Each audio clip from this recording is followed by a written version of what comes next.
আজকে না আমার স্কুলে খুব লজ্জা লাগছিল। আমার এই ছেঁড়া জামাটা দেখে সবাই হাসাহাসি করছিল। বাবুরে, তোর মায়ের ইচ্ছা কি কম, কিন্তু দেখিস না চালের থলিতেও এখনো বাতাস ঢোকে।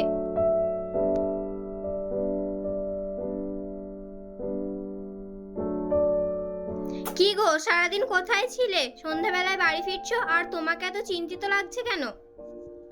আজও কাজ জুটেনি সাঞ্জি। বাজারে শুধু জিনিসপত্রের যেভাবে দাম বাড়ছে, মানুষের মনে ছোট হয়ে আসছে। তুমি চিন্তা করো না, আমরা না খেয়ে থাকলেও চলবে, কিন্তু হাসিবুড় আর রুমার স্বপ্ন যেন না থেমে যায়। স্বপ্ন?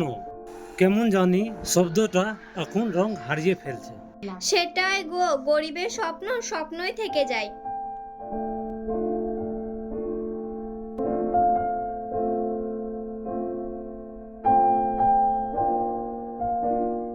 এ হাসিবুর শোনো, জি স্যার বলেন।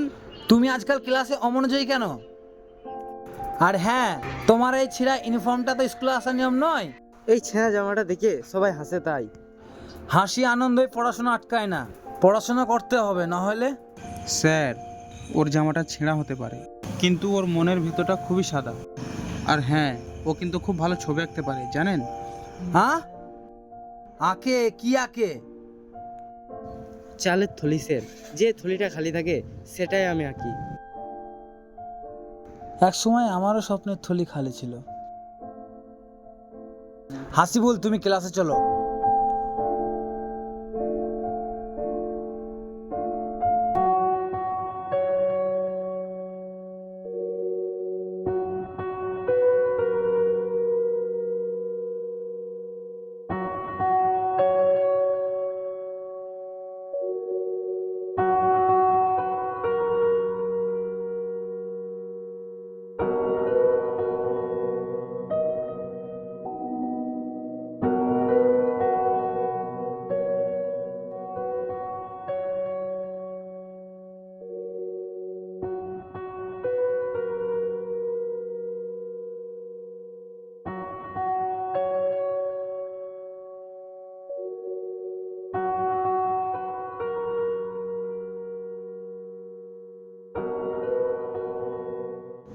মা, মা, কোথায় গেলে?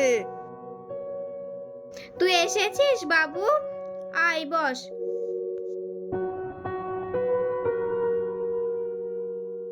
মা, ভীষণ খিদে পেয়েছে, কিছু খেতে দাও। তুই বস, আমি দেখছি।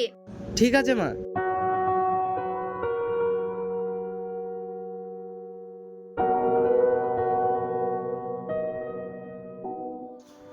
হায় রে আল্লাহ, কিছুই তো নেই। ছেলেটা স্কুল থেকে বাড়ি আসলো, ওকে এখন আমি কি খেতে দেবো? যাই, ওর চাচিদের বাড়ি থেকে কটা ভাত চেয়ে নিয়ে আসি।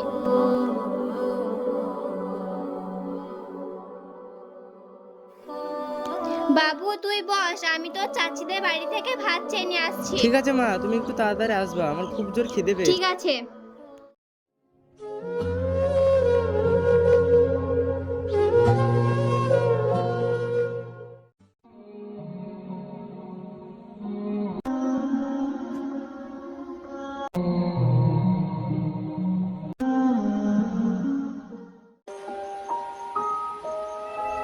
ভাবি, ভাবি, কি হলো? ভাবি, আমাকে কটা ভাত দাও না, আমার ছেলেটা সেই সকাল থেকে না খেয়ে আছে। কি?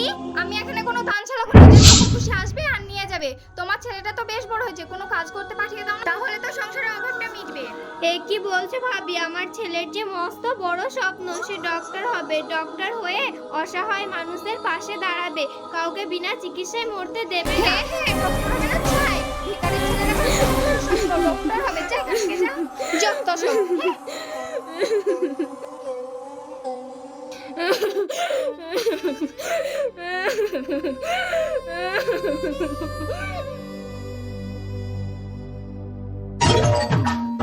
লাভলি, এ লাভলি, কে এসেছিল? তুমি দেখে দেখে কথা বলছিলা কেন, তুমি জানো না কি খাবার আসবে? তোমার ভাবি এসেছিল। কেন? কি বলছিল? খাবার চাইতেছিল, আমি অপমান করে তাড়িয়ে দিয়েছি। ও, বেশ করেছো, বেশ করেছো। তা চলো না আজকে কোথাও ঘুরে আসি। মরণ, বুড়ো বয়সে মিনছের আবার ভালোবাসা উতলে উঠেছে। ও গিন্নি, রেগে গেলে হবে? ভালোবাসার বয়স লাগে না গিন্নি। চলো না তাহলে আজকে তোমাকে একটা কানের দুল কিনে দেবো। ও তাই, তুমি সত্যি বলছো? ঠিক আছে, তুমি যাও, আমি রেডি হয়ে আসছি।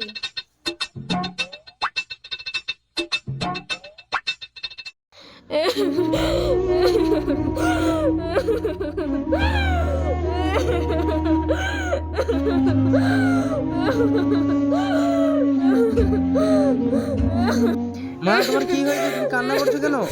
আমি তোর জন্য তো চাচিদের বাড়িতে খাবার চাইতে গেছিলাম, ওরা আমাকে দুধুর করে তাড়িয়ে দিল।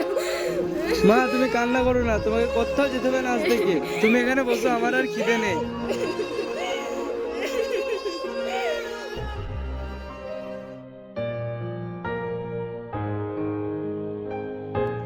হাসিবুল, এই হাসিবুল, মনমরা হয়ে কোথায় যাচ্ছ? সবসময় এরকম মনমরা হয়ে থাকলে চলে? কোথায় একটু আনন্দ ফুর্তি করে বেড়াবে, তা না। কোথায় যাব বলো রেখা? আমাদের মতো গরিবদের আনন্দ সে তো এক স্বপ্নের মতো। এই তো যাই, আমার বায়োলজি বইটা নেই, তাই কারো কাছে পাই কি দেখি। তুমি চিন্তা করো না, উপরে আল্লাহ আছে, একদিন তোমার সমস্ত দুঃখ কষ্ট মুছে যাবে এবং তোমার ডাক্তার হওয়ার স্বপ্ন সত্যি হবে। আসছি তাহলে। ঠিক আছে, আসছি তাহলে।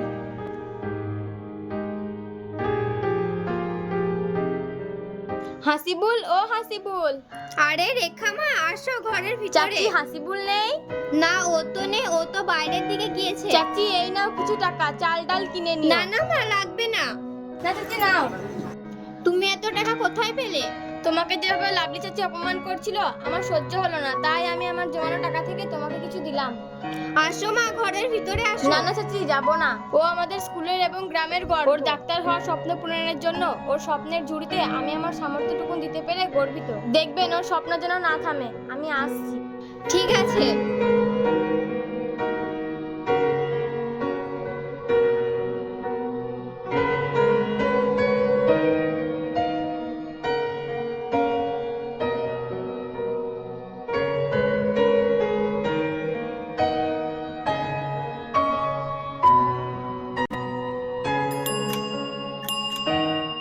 বাড়িতে কেউ আছেন? ওই বাড়িতে কেউ আছেন?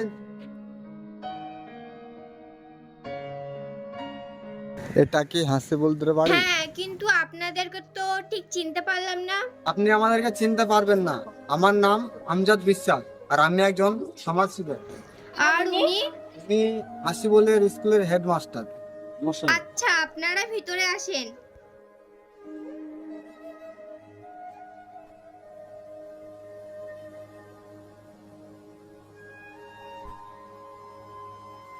আপনাদেরকে যে কোথায় বসতে দেব, আপনাদেরকে বসতে দেওয়ার জায়গাও আমাদের নেই। আরে আরে, আপনি তো ব্যস্ত হচ্ছেন কেন?